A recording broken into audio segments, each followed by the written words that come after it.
e nós estamos lendo o livro dos Espíritos, estamos aqui no capítulo 5 da Lei de Conservação. Título: Instinto de Conservação. Pergunta 702. É lei da natureza o instinto de conservação? Sem dúvida, todos os seres o possuem. Qualquer que seja o grau de sua inteligência, nuns é puramente maquinal, racionado em outros. 703. Com que fim outorgou Deus a todos os seres vivos o instinto de conservação? Porque todos têm que concorrer para o cumprimento dos desígnios da providência. Por isso foi que Deus lhes deu a necessidade de viver. Acresce que a vida é necessária ao aperfeiçoamento dos seres. Eles o sentem instintivamente, sem disso se aperceberem. Título: Meios de Conservação. Pergunta 704. Tendo dado ao homem a necessidade de viver, Deus lhe facultou em todos os tempos os meios de o conseguir? Certo. E se ele os não encontra, é que não os compreende. Não fora possível que Deus criasse para o homem a necessidade de viver sem lhe dar os meios de consegui-lo. É essa a razão por que faz que a terra produza de modo a proporcionar o necessário aos que a habitam, visto que só o necessário é útil, o supérfluo nunca o é. 705. Porque nem sempre a terra produz bastante para fornecer ao homem o necessário. É que ingrato o homem a despreza. Ela, no entanto, é excelente mãe. Muitas vezes também ele acusa a natureza do que só é resultado de sua imperícia ou de sua imprevidência. A terra produziria sempre o necessário se com o necessário soubesse o homem contentar-se.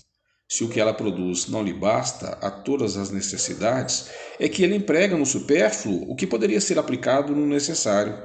Olha o árabe no deserto. Acha sempre de que viver, porque não cria para si necessidades factícias. Desde que haja desperdiçado metade dos produtos em satisfazer a fantasia, que motivos tem um homem para se espantar de nada encontrar no dia seguinte e para se queixar de estar desprovido de tudo quando chegam os dias de penúria? Em verdade vos digo, imprevidente não é a natureza, é o homem que não sabe regrar o seu viver. 706. Por bens da terra, unicamente se deve entender os produtos do solo? O solo é a fonte primacial, donde dimanam todos os outros recursos, pois que, em definitiva, estes recursos são simples transformações dos produtos do solo. Por bens da terra, se deve, pois, entender tudo de que o homem pode gozar neste mundo. 707. É frequente a certos indivíduos faltarem os meios de subsistência, ainda quando cerca a abundância. A que se deve atribuir isso? Ao egoísmo dos homens, que nem sempre fazem o que lhes cumpre. Depois, e as mais das vezes, devem-no a si mesmos. Buscai e achareis. Estas palavras não quer dizer que para achar o que deseje, basta que o homem olhe para a terra, mas que lhe é preciso procurá-lo, não com indolência, e sim com ardor e perseverança, sem desanimar ante os obstáculos que, muito a miúde, são simples meios de que se utiliza a providência para lhe experimentar a constância, a paciência e a firmeza. Comentário um pouco grandinho. Se é certo que a civilização multiplica as necessidades, também o é que multiplica as fontes de trabalho e os meios de viver. Forçoso, porém, é convir em que a tal respeito muito ainda lhe resta para fazer. Quando ela houver concluído a sua obra, ninguém deverá haver que possa queixar-se de lhe faltar o necessário, a não ser por sua própria culpa. A desgraça para muitos provém de enveredarem por uma senda diversa do que a natureza lhe traça. É então que lhes falece a inteligência para o bom êxito. Para todos há lugar no sol. mas com a condição de que cada um ocupe o seu e não o dos outros.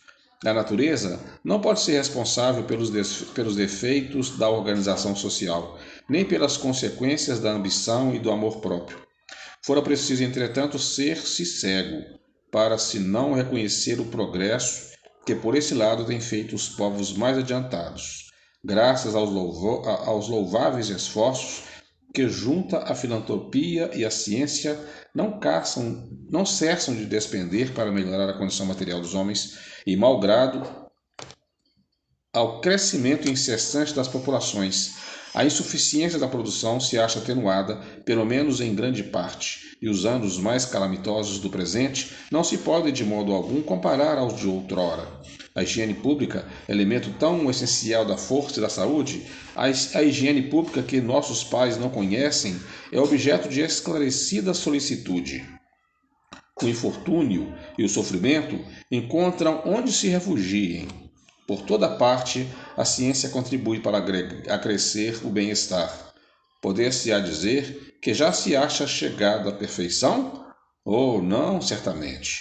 Mas o que já se fez deixa prever o que, com perseverança, se logrará conseguir, se o homem se mostrar bastante avisado para procurar a sua felicidade nas coisas positivas, e seria as coisas positivas e sérias, e não em utopias que o levam a recuar, a recusar, em vez de fazê-los avançar. 708. Não há situações em as quais os meios de subsistência de maneira alguma dependem da vontade do homem, sendo-lhe a privação do de que mais imperiosamente necessita uma consequência da força mesma das coisas? É isso uma prova muitas vezes cruel, que lhe compete sofrer, e a qual sabia ele de antemão que viria a estar exposto. Seu mérito, então, consiste em submeter-se à vontade de Deus, desde que a sua inteligência nenhum meio lhe faculta de sair da dificuldade. Se a morte vier colhê-lo, cumpre-lhe recebê-la sem murmurar, ponderando que a hora da verdadeira libertação soou e que o desespero do derradeiro momento pode ocasionar-lhe a perda do fruto de toda a sua resignação. 709. Terão cometido crime os que em certas situações críticas se viram na contingência de sacrificar seus semelhantes para matar a fome? Se houver crime, não teve este a atenuá-la a necessidade de viver que resulta do instinto de conservação? Já respondi quando disse que há mais merecimento em sofrer todas as provações da vida com a coragem e a abnegação. Em tal caso, há homicídio e crime de lesa à natureza, falta que é duplamente punida.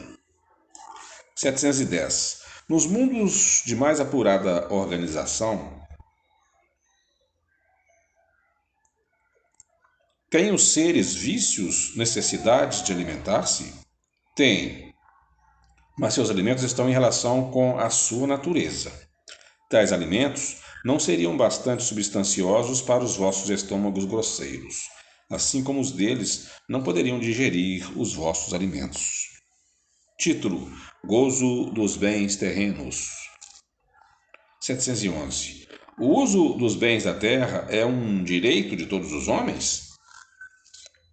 Esse direito é consequente da necessidade de viver. Deus não imporia um dever sem dar ao homem o meio de cumpri-lo. 712. Com que fim pôs Deus atrativos no gozo dos bens materiais? Para instigar o homem ao cumprimento de sua missão e para experimentá-lo por meio da tentação. 702A. Qual o objetivo dessa tentação? Desenvolver-lhe a razão, que deve preservá-lo dos excessos. Se o homem não fosse instigado a usar dos bens terrenos pela utilidade que tem, sua indiferença houvera talvez comprometido a harmonia do universo.